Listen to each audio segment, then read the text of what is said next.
Morning, Aikenknees Railway here. We're doing a major mainline track alignment and expansion project, and we're at the point right now where I can't go any further until I do some custom bending on some track here. I'm using a piece of LGB 4-foot piece of track, but as you know, these LGB tracks have rail joiners every foot or so, you know, just to kind of hold the ties in place. We're going to have to remove these to a point anyways where I've got, that's where my bend has to start, so that we can get the tie strips off and then we can bend this rail. There's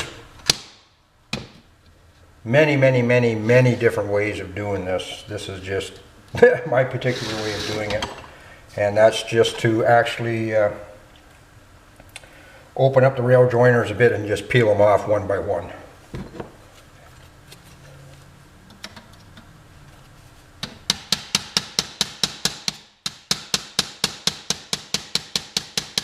There's pesky little rail joiners removed that were holding the ties in place.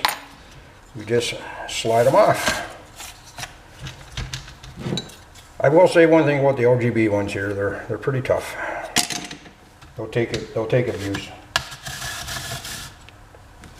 Slide them off. The rail basically is ready to bend, and this is going to be highly scientific. In other words, it's going to be hit and miss.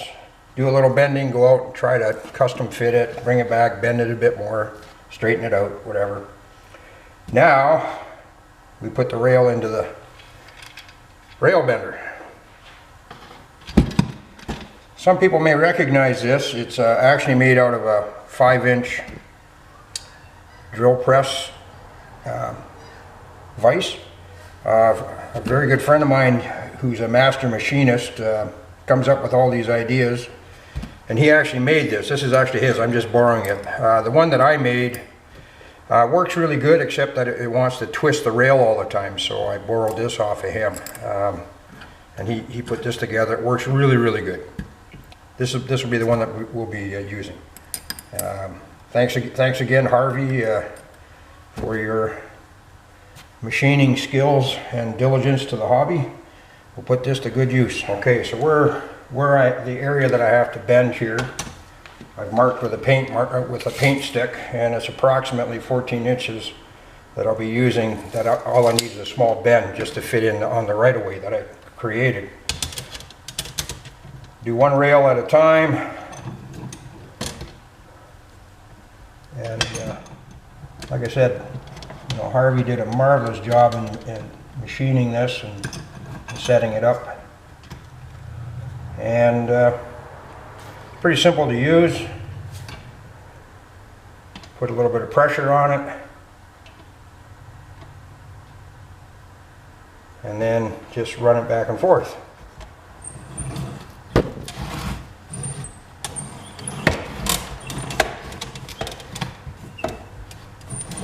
Trial and error, a little bit at a time. I've already used this thing a couple of times and it works really good. We got the curve close to where we want. We will put a few tie strips back in, and then we will go out and field fit it to see if we've got it. Remember, because you're going to be going on a curvature and one side is going to be longer than the other,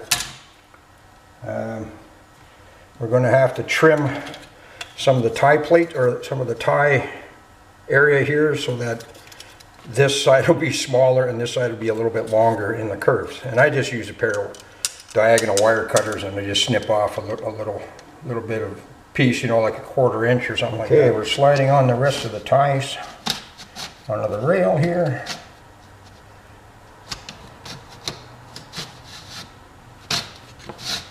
We'll take a look and check our handiwork. Look at that. And that's probably,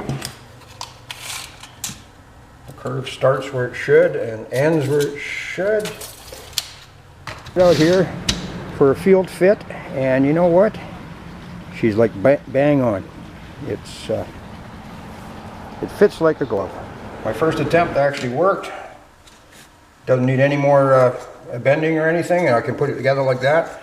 The only thing is now that we've changed the radius from a straight piece of track, the inside track is now, oh, I don't know, 3/8 of an inch longer than the outside rail, so we'll cut this off with my Dremel tool. Then we'll put a rail joiner on it, and she's ready to go outside onto the track. I ended up cutting off just right about 1/2 inch of rail. And I just got another piece of track here just to make sure that everything kind of lines up. And it's nice and square, and look at that. You'd almost think that somebody else had made it. Not bad for an amateur job. It'll do the trick.